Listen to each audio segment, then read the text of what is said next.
মোতাবিক বারাদারনি ইসলাম কোন মানুষ ইন্তেকাল করার পরে আমরা সর্বপ্রথম তার গোসলের ব্যবস্থা করি বারাদারনি ইসলাম, তারপরে তার কাফন, তারপরে তার জানাজা বারাদারনি ইসলাম, তারপরে তাকে আমরা দাফন করে দিই, মাটি দিতে যাই বারাদারনি ইসলাম।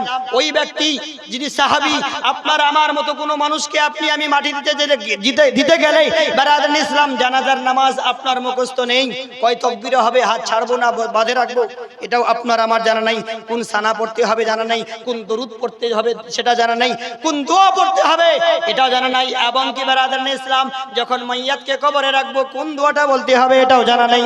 যদি কোনো ব্যক্তিকে জিজ্ঞাসা করা হয়, ভাই তুমি তোমার বাপকে তোমার চাচাকে মাটি দিতে গিয়েছিলে, বলো কোন দোয়াটা বলে তোমার বাপকে মাটি দিয়েছো, কবরে যখন নামিয়েছিলে তোমার বাপকে কবরে নামার সময় কোন দোয়াটা বলেছিলে, শুধুমাত্র বলবে আমি বিসমিল্লাহ বলেছিলাম, কেউ বলবে আমি লা ইলাহা ইল্লাল্লাহ মুহাম্মাদুর রাসূলুল্লাহ বলেছিলাম।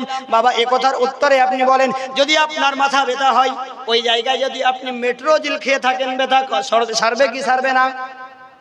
যদি আপনার মাথা ব্যথা হয়, খেতে হবে আপনাকে সেরিডন, সে জায়গায় যদি আপনি খান মেট্রোজিল, তো বারাদারনি ইসলাম পেটের ব্যথা সারবে না মাথার ব্যথা সারবে?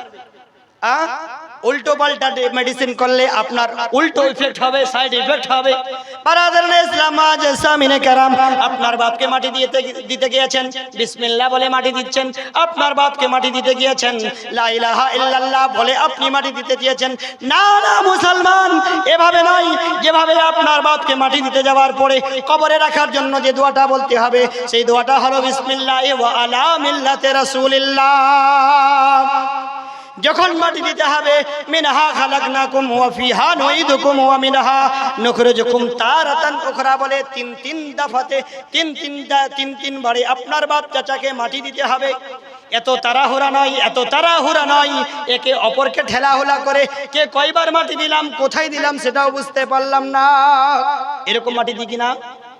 বারাদারনি ইসলাম এরকম মাটি দেওয়ার কথা আপনাকে আমি বলছি না, আমি বলতে চেয়েছি কোন কথা, যিনি সাহাবী নবী আছেন জানা যায়, জোরে বলুন সুবহানাল্লাহ। বাকি সাহাবীরা আছেন, নবী মুস্তাফা আমার যখন দাফন হয়ে গেল, দাফনের পর বারাদারনি ইসলাম যখন আমরা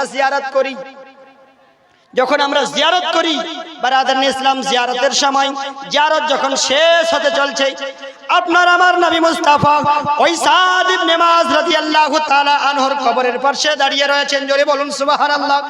নবী দাঁড়িয়ে রয়েছেন, সাহাবীরা সঙ্গে রয়েছেন, কবর ও সাহাবীর বারাদারনি ইসলাম ওই সময় হযরতে সাদ ইবনে মুআয রাদিয়াল্লাহু তাআলা আনহুর কবরের পাশে আপনার আমার নবী মুস্তাফা এত জোরে জোরে বারাদারনি ইসলাম তাকবীর পড়ছেন, আর নবী মুস্তাফার চেহারাখানা এমন সময় বারাদারনি ইসলাম কি হলো, ঘেমে উঠলো, জোরে বলুন একবার সুবহানাল্লাহ। নবী আমার যখন কবরের পাশে দাঁড়িয়ে জিয়ারত করছেন, বাকি সাহাবীরা দেখছেন নবী এতক্ষণ ধরে সাদ ইবনে মুআযের জিয়ারত করছেন, তো বারাদারনি ইসলাম সাদ ইবনে মুআযের জিয়ারত করতে করতে আমার নবী মুস্তাফার চেহারার দিকে যেন রক্তের রং লাল হয়ে গেল। আমার নবী মুস্তাফা থাকতে থাকতে বারাদারনি ইসলাম জিয়ারতের মাধ্যমে উচ্চ স্বরে উচ্চ কণ্ঠে তাকবীর পড়তে শুরু করলেন, জোরে বলুন সুবহানাল্লাহ। কি বললেন? তাকবীর পড়লেন। বাকি সাহাবীরা দেখে অবাক হয়ে যাচ্ছেন, আজকে কি ব্যাপার, যে ব্যাপারটা অন্য কোনদিন আমরা দেখতে পাই নাই, আজকে নবীর মুখে দেখতে পাচ্ছি। বারাদারনি ইসলাম নবী আমার তাকবীর পড়ার পরে অনেকক্ষণ লম্বা সময়ের পরে কি করলেন, জিয়ারতকে সমাপ্ত করলেন।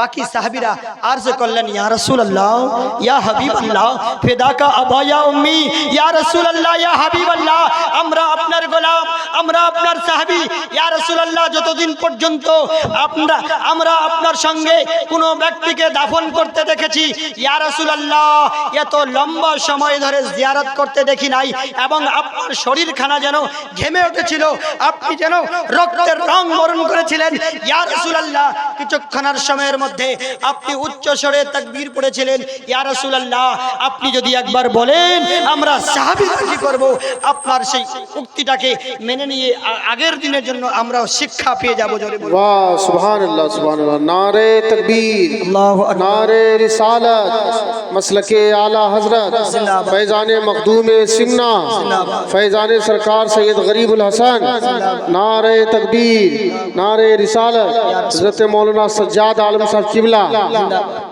मुअज्जज़ सामिन किराम, কথাটাকে এখানে ফ্লো করুন, কথাটাকে ধ্যান দিয়ে শুনুন আমি কি বলতে চেয়েছি আপনাকে আমি ধ্যান আপনার আমার কোথায় থাকে বারাদান ইসলাম, কবরের দিকে থাকে কি থাকে না সেই কথাটাকেই আপনাকে আমি স্মরণ করাতে চেয়েছি।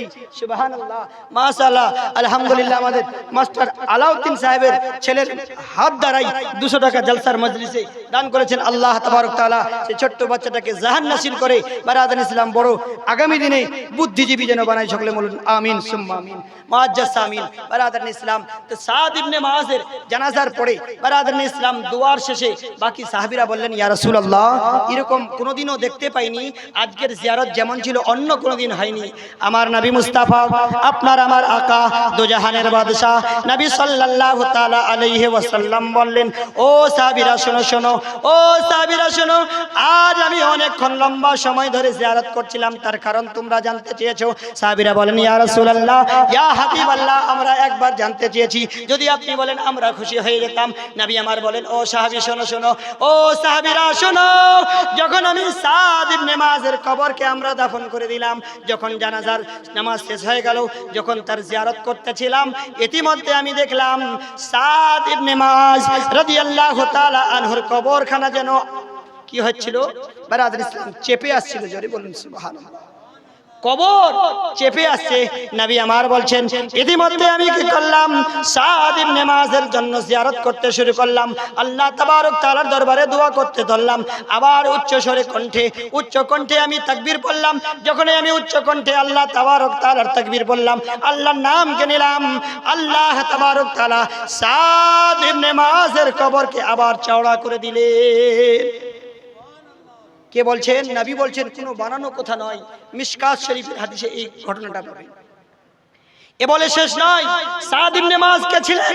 সাদ ইবনে মুআজ রাদিয়াল্লাহু তাআলা আনহু যেদিন বারাদান ইসলাম দুনিয়া থেকে পর্দা করেছিলেন, তো সাদ ইবনে মুআজ রাদিয়াল্লাহু তাআলা আনহুর জানাজাতে বারাদান ইসলাম ৭০,০০০ ফেরেশতারা আসমান থেকে জমিনে নেমেছিলেন। জোরে বলুন সুবহানাল্লাহ। ওই সাদ ইবনে মুআজ রাদিয়াল্লাহু তাআলা আনহুর কবরে যদি এরকম হতে পারে, আপনারও আমার মতো নামাজি, আপনারও আমার মতো ব্যক্তি বারাদান ইসলাম একটা পবিত্র রমজান মাসে যদি রোজা রাখি, হয়তো দ্বিতীয় দিন রোজার জন্য বারাদান ইসলাম প্রস্তুতি হতে গিয়ে আপনারও আমার পেট খারাপ হয়ে যায়, আপনার আমার শরীর অসুস্থ হয়ে যায়। আজ জুমার নামাজ করলাম, তো দ্বিতীয় জুমায় বারাদান ইসলাম ব্যস্ততার কারণে নামাজ পড়তে পারলাম না। না বাবা, কবরে যেদিন যাব, হাসরে যেদিন যাব, ওই দিন আমরা বুঝতে পারবো যে বলে কাকে কবর। ওই দিন বুঝতে পারবো যে দুনিয়া কি ছিল আর আখেরাতে আমি কি করতে আসলাম। বারাদান ইসলাম, ওই দিন আপনার আমার ভুল ভাঙবে, আর ওদিন যদি ভুল ভাঙে তাহলে আপনারও আমার কোনো আর কাজে আসবে না। বারাদান ইসলাম, এ বলে আপনারা একবার দুরুদে পাক পড়ুন, তারপরে আপনার কথাটাকে আমি বারাদান ইসলাম যে আয়াত আমি তেলাওয়াত করেছি কি, ইয়া আইয়ুহাল্লাযীনা আমানুত্তাকুল্লাহ ওয়া কুনু মাআস সাদিকিন, এদিকে আপনাকে বলতে চেয়েছিলাম যে আল্লাহকে দেখে ভয় করো, আল্লাহকে স্মরণ করো, আল্লাহর হুকুম মেনে এই যে পবিত্র রমজান মাস আসছে, রমজান মাসের জন্য প্রস্তুতি হন। ধরে বলুন সুবহানাল্লাহ। আর একটা কথা, তার আগে যেটা আমাদের এক্সট্রা ইবাদত, নফল ইবাদত বারাদান ইসলাম, আর একটা এখানে হাদিস আপনাকে আমি বলতে চাই শবে বারাত উদ্দেশ্যে। উম্মুল মুমিনিন মা আয়েশা সিদ্দিকা রাদিয়াল্লাহু তাআলা আনহা, যিনি আপনার আমার প্রত্যেক মুমিন মুসলমানদের মা, ওই মা আয়েশা সিদ্দিকা রাদিয়াল্লাহু তাআলা আনহা একদিন যেদিন শাবান মাসের 15 তারিখ রাত্রিবেলা আপনার আমার নবী মুস্তাফাকে খুঁজতেছেন, নবী মুস্তাফাকে খুঁজতেছেন, খুঁজে খুঁজে হযরতে মা আয়েশা সিদ্দিকা রাদিয়াল্লাহু তাআলা আনহা নবীকে খুঁজে পেলেন না। খুঁজে যখন পেলেন না, আপনার আমার নবী মুস্তাফা সাল্লাল্লাহু তাআলা আলাইহি ওয়াসাল্লাম জান্নাতুল বাকির মধ্যে চলে গিয়েছেন। আপনার আমার নবী মুস্তাফা কবরস্থানের জন্য জিয়ারতে চলে গেছেন। যখন আপনার আমার নবী আবার বাড়িতে ফেরত হয়ে আসলেন, হযরতে মা আয়েশা সিদ্দিকা রাদিয়াল্লাহু তাআলা আনহা আদবের সহিত, সম্মানের সহিত নবী মুস্তাফার সামনে তাজিমের সহিত দাঁড়িয়ে গেলেন। দাঁড়িয়ে গিয়ে বলেন, ইয়া রাসূলুল্লাহ, ইয়া হাবিবাল্লাহ, আপনি এতক্ষণ সময় কোথায় ছিলেন?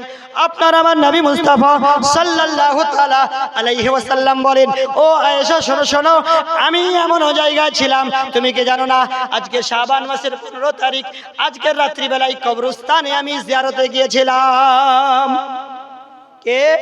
নবী গিয়েছেন শাবান মাসের অর্থাৎ শবে বারাতের যেটা রাত, শবে বারাতের রাত্রি নবী কবরস্থানে জিয়ারতে গিয়েছিলেন। আলোচনা কার সঙ্গে করছেন? মা আয়েশা উম্মুল মুমিনের সঙ্গে করছেন। জোরে বলুন সুবহানাল্লাহ। কোনো বানানো কথা নয়। বারাদান ইসলাম, আপনাকে কেউ জিজ্ঞাসা করতে পারে শবে বারাত কোথায় পেলেন, জিয়ারত কোথা থেকে আসলো, জিয়ারত রাত্রিবেলায় করতে হবে, কোথা থেকে আসলো? এটা বারাদান ইসলাম বানানো কথা নয়। আপনার আমার নবী মুস্তাফার সুন্নত আদা হবে যদি আপনি আমি 15ই শাবানের রাত্রিবেলায় পবিত্র কোরআনে বারাদান ইসলাম কবরস্থানে দাঁড়িয়ে দাঁড়িয়ে আপনার আমার বাপ মা ভাই বারাদার আত্মীয় স্বজন গ্রাম প্রতিবেশী যারা চলে গিয়েছেন কোরআন তেলাওয়াত করে আল্লাহ পাক রব্বুল আলামিনের দরবারে যদি দুটি হাত তুলে দোয়া করতে পারি, আল্লাহুম্মা রাব্বিরহামহুমা কামা রাব্বায়ানি সগীরা।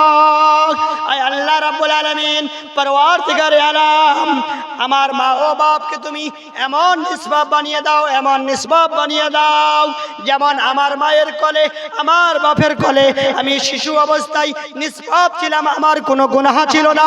ওই মতো আমার মা ও বাপকে কোরআন তেলাওয়াতের বরকতে 15ই শাবানের বরকতে আমার মাকে তুমি জান্নাতবাসী করে দাও। সুবহানাল্লাহ সুবহানাল্লাহ। বারাদান ইসলাম, ওই 15ই শাবানে যদি আপনি আমি বারাদার ইসলাম এরকম দোয়া করি তো আল্লাহ তাবারক তাআলা যদি ওই দোয়াকে বারাদার ইসলাম কবুল ও মঞ্জুর করে নাই, আপনার আমার মা বাপ আত্মীয় স্বজন যারা কবরে শুয়ে শুয়ে আপনার ও আমার দিকে তাকিয়ে রয়েছেন যে আমার দুনিয়াতে আওলাদ আছে, দুনিয়াতে ভাই আছে, বেরাদার আছে, তারা যদি আমার জন্য একটু দোয়া করত, আল্লাহ যদি কবুল করত, তাহলে আমরা হয়তো জান্নাতবাসী হতাম। আমার নবী মুস্তাফার আরেকটি হাদিস বারাদার ইসলাম, আপনাকে আমি এদিক ওদিকের উদাহরণ দেওয়ার মতো সময় পাচ্ছি না, কারণ যে আমার পরে যে বক্তা হযরত আল্লামা মাওলানা ইয়াকুব আলী সাহেব, উনি আসার সময় হয়ে গেছে, উনি আসবেন, আমি মাইক ছেড়ে দেব। তাই এদিক ওদিকে কথা না বলে আপনাকে আমি তুরুলি হাদিসের কথা বারাদান ইসলাম বলে সমাপ্ত করতে যাচ্ছি। বারাদান ইসলাম, তার ইতিমধ্যে বারাদান ইসলাম আপনারও আমার সঙ্গে বারাদান ইসলাম এদিক ওদিকের আলোচনা না করে হযরত নবী পাক সাল্লাল্লাহু তাআলা আলাইহি ওয়াসাল্লাম আবারও হাদিসের মধ্যে বলছেন যে 15ই শাবান সম্পর্কে আমার আল্লাহ তাবারক তাআলা বলেন, আছে কোনো আমার বান্দা, আছে কোনো আমার বান্দা যে বান্দা আমার জন্য দোয়া করবে, আমার জন্য দোয়া করবে, যার সকল গুনাহকে আমি আল্লাহ মাফ করে দিব। যে এমন কোনো বান্দা আছে যার রিজিক নেই, যার খাওয়া দাওয়াতে বরকত কম আছে, আমার কাছে দোয়া করবে, আমি আল্লাহ তাআলা তার খাওয়া দাওয়াতে বরকত দান করব। এমনও কোনো বান্দা আছে দুনিয়ার মধ্যে অসুস্থতায় পড়ে রয়েছে, আমার কাছে দোয়া করবে যে আমি শেফা করে দিব। বারাদান ইসলাম, শাবান মাসের 15 তারিখ মা আয়েশা সিদ্দিকা রাদিয়াল্লাহু তাআলা আনহার হাদিস দ্বারাই বর্ণনা যে নবী সাল্লাল্লাহু আলাইহি ওয়াসাল্লামকে উম্মুল মুমিনিন মা আয়েশা জিজ্ঞাসা করছেন, ইয়া রাসূলুল্লাহ, ইয়া হাবিবাল্লাহ, আপনার কোনটা মাস বেশি পছন্দ? জোরে বলুন সুবহানাল্লাহ। নবী বলছেন 12টি মাস, 12টি মাসের মধ্যে নবীকে বলছেন কোনটা মাস আপনার বেশি পছন্দ? নবী আমার বলছেন আমার কাছে সবথেকে প্রিয় ওই মাসটা, যে মাসটাকে শবে বারাত বলে, শাবানুল মুআজ্জাম বলে। জোরে বলুন সুবহানাল্লাহ। আর যেটা পবিত্র রমজান মাস আসছে, সেই রমজান মাসটাই হলো আল্লাহ তাবারক তাআলার পেয়ারা মাস। জোরে বলুন সুবহানাল্লাহ। ওই পবিত্র রমজান আসছে, ওই রমজানে আমাদেরকে রেডি হয়ে বারাদান ইসলাম প্রস্তুতি হয়ে ইবাদত করতে হবে। ইবাদত আর ইবাদতের মাস। রমজান মানে কি জানেন? রমজান এসেছে রমজ থেকে। রমজান শব্দের অর্থ হলো জ্বালিয়ে দেওয়া। কি জ্বালিয়ে দেওয়া? অর্থাৎ কি জ্বালিয়ে দেওয়া? মানুষ আল্লাহ তাবারক তাআলার বান্দারা যাহা কিছু 11টি মাসে গুনাহ করেছে, পবিত্র রমজান মাস এসে বান্দার সমস্ত গুনাহকে ইবাদতের মাধ্যমে বান্দার গুনাহকে জ্বালিয়ে দিবে। বলুন সুবহানাল্লাহ। ওই রমজান মাস আপনার আমার কাছে ইনশাআল্লাহ আল্লাহর কাছে দোয়া করি আল্লাহ তাবারক তাআলা যেন আপনাকে আমাকে সকলকে পবিত্র রমজান মাসের তৌফিক দান করে এবং ইবাদতের মাধ্যমে মনোযোগ দিয়ে আল্লাহ তাবারক তাআলার ইবাদত করার তৌফিক দান করে। বলুন আমিন সুম্মা আমিন। একবার দুরূদ পাক পড়ে আল্লাহুম্মা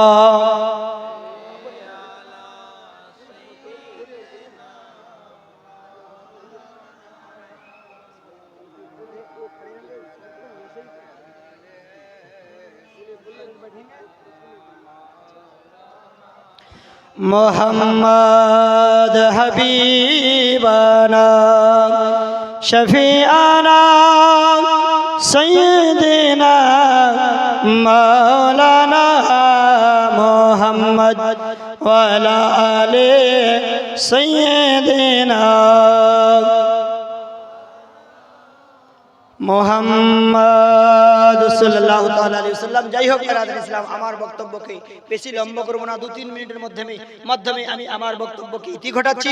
কারণ যে আজকের বক্তা হযরত আল্লামা মাওলানা ইয়াকুব আলী সাহেব আসছেন এবং কি উনি আসবেন, আর ওনার সম্মুখে আমাদের শায়ের ইসলাম, শায়ের হিন্দুস্তান হযরত আল্লামা মাওলানা ইজাজ আঞ্জুম জিনার নাথ শোনার জন্য ব্রাদার ইসলাম প্রোগ্রামের ডেট খুবই কম পাওয়া যায়। যাই হোক আপনাদের সম্মুখে আজ ওনার ডেট সময় হয়েছে, আপনারা শ্রবণ করবেন। ব্রাদার ইসলাম, আজ যেভাবে আমরা বসেছি, যেভাবে আমরা সকল মানুষ একত্রিত হয়েছি, এইরকম একদিন কিয়ামতের দিন হবে, হাসরের দিন হবে, যেই দিনে আমরা সবাই আবারও এক জায়গায় একত্রিত হব। ধরে বলুন সুবহানাল্লাহ। সারা পৃথিবীর মানুষ এক জায়গায় হবে, সে দিনটা কেমন হবে? সাহাবীরা জিজ্ঞাসা করলেন, ইয়া রাসূলুল্লাহ, ইয়া হাবিবাল্লাহ, ফিদাকা আবা ইয়া উম্মি, ইয়া রাসূলুল্লাহ, ইয়া হাবিবাল্লাহ, আপনার পদতলে মা বাপ কুরবান, ইয়া রাসূলুল্লাহ, ইয়া হাবিবাল্লাহ, কিয়ামতের দিন, হাসরের দিন সারা পৃথিবীর মানুষ এক জায়গায় একত্রিত হবে। ইয়া রাসূলুল্লাহ, সকল নবীগণের উম্মতেরা এক জায়গায় হবে। ইয়া রাসূলুল্লাহ, আমরা যারা আপনার দিওয়ানা মস্তানা, আপনার উম্মত, ইয়া রাসূলুল্লাহ, আপনাকে আমরা কোথায় খুঁজে পাবো? জোরে বলুন সুবহানাল্লাহ। নবীর মোহাব্বত আপনার আমার মধ্যে আছে? আছে গো? একবার জোরে বলুন নবীর ওয়াস্তে, নবীর মোহাব্বতে ইয়া রাসূলুল্লাহ। আর দুটি হাত দিয়ে বলেন ইয়া রাসূলুল্লাহ। কিয়ামতের দিন নবীকে কোথায় খুঁজে পাবো? সারা বিশ্বের মানুষ এক জায়গায় হবে, সকল নবীগণের উম্মত এক জায়গায় হবে। নবী আমার বলছেন, শুনুন হে আমার সাহাবীরা, শোনো শোনো, হে আমার উম্মতেরা শোনো শোনো, যেদিন কিয়ামত হবে, হাসর হবে, পুলসিরাত হবে, ওই কিয়ামতের দিন আমি 3টি জায়গায় অবস্থান করব, 3টি জায়গার মধ্যে থাকব, যেখানে আমার উম্মত আমাকে খুঁজে পাবে। খুঁজে না পেলেও আমি আমার উম্মতকে নিজের হাত ধরে টেনে নিয়ে এসে আমার কাছে নিয়ে আসবো। জোরে বলুন সুবহানাল্লাহ। 3টি জায়গা কোথায়? নবী আমার বলছেন, বলে সাহাবীরা শোনো, একটা জায়গা হলো মিজান, যেখানে আপনার ও আমার গুনাহ এবং নেকিকে মাপানো হবে। বলুন সুবহানাল্লাহ। আর একটি জায়গা কোথায়? এটা পুলসিরাত। প্রত্যেকটা মানুষকে ওই রাস্তা দিয়ে পার হতে হবে, এত সহজ রাস্তা নয়। ব্রাদার ইসলাম, ৭০,০০০ বছরের রাস্তা, চুলের চাইতে অধিক শুরু, হেরার হইতে ধার হবে। ওই রাস্তা আপনাকে আমাকে ব্রাদার ইসলাম অতিক্রম করে জান্নাতে যেতে হবে। নবী আমার বলছেন, ওই জায়গাতে আমি রাহমাতুল লিল আলামিন থাকবো। বলুন সুবহানাল্লাহ। আর একটা জায়গায় কোথায়? সাহাবীরা জিজ্ঞাসা করলেন, ইয়া রাসূলুল্লাহ, ইয়া হাবিবাল্লাহ, 2টি জায়গাকে জিজ্ঞাসা বুঝতে পারলাম, 2টি জায়গা হলো, আর একটি জায়গা কোথায়? আমার নবী মুস্তাফা বলেন, এ আমার সাহাবীরা শোনো শোনো, আর একটি জায়গা হবে ওই জায়গায় কিয়ামতের দিন, যখন মুঠোন হাতের উপরে সূর্যখানা চলে আসবে, আমার উম্মতেরা পিপাসায় বিপাসিত হবে, আমার উম্মতেরা এক বিন্দু পানির জন্য ছোটাছুটি করবে। ওই দিনে আমি যেখানে হাউজে কাউসার হবে, আমি দয়ার রাসূল হাউজে কাউসারে আমার উম্মতকে পানি পান করার উদ্দেশ্যে হাউজে কাউসারে থাকবো। সুবহানাল্লাহ। হাউজে কাউসার ওই পানি, যে পানি ব্রাদার ইসলাম একবার পান করলে সারা জীবনে আর কোনোদিন পিপাসিত হব না। নবীর মোহাব্বত ওই সময় যদি আপনি আমি দুনিয়াতে থাকাকালীন নবীর ভালোবাসা নিয়ে যদি দুনিয়াতে থাকি, ব্রাদার ইসলাম